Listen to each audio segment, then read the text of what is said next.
Hey guys, Peter here. I'm a DK Pro at DraftKings.com, and today I'm really excited to give you some NBA tips. Specifically, we're going to be looking at intangibles and how you can use this intangible information about NBA players to make better daily fantasy rosters. The first thing we're going to look at is guys who play better at home. Guys can play better at home for a multitude of reasons. Maybe they have a better routine, maybe they get better meals, maybe they're comfortable with their family, or even like my Denver Nuggets, they'll play better at home because of the elevation. You can actually look at this information on the player cards and look at the splits that guys have home versus away, and I think it's something really important to do.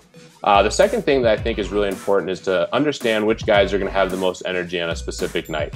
Guys who are well rested are traditionally going to play a lot better than guys who are tired, and I try to avoid guys who are playing on back-to-back games or guys who just played a triple overtime game.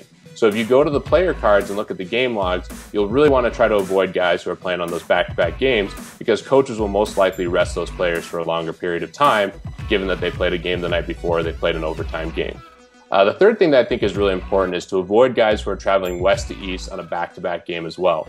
Guys who have played a late West Coast game and then have to travel east for an early game on the East Coast lose a lot of time, and oftentimes they'll be flying in and getting in really late. So I try to avoid those situations. Teams really traditionally don't play well when they travel west to east. The final thing that I think is really cool, and probably my favorite thing to look for, is narrative street and the revenge game. Guys really want to stick it to teams that traded them. They really want to do well against teams that didn't draft them. Maybe there's a birthday, or maybe they're playing in their original hometown. But I think it's really important to look for those narrative streets and for the revenge game factor. So continue to look for these tips on the playbook. We'll be giving you more information on how to make better basketball lineups. Good luck in your fantasy contests going forward.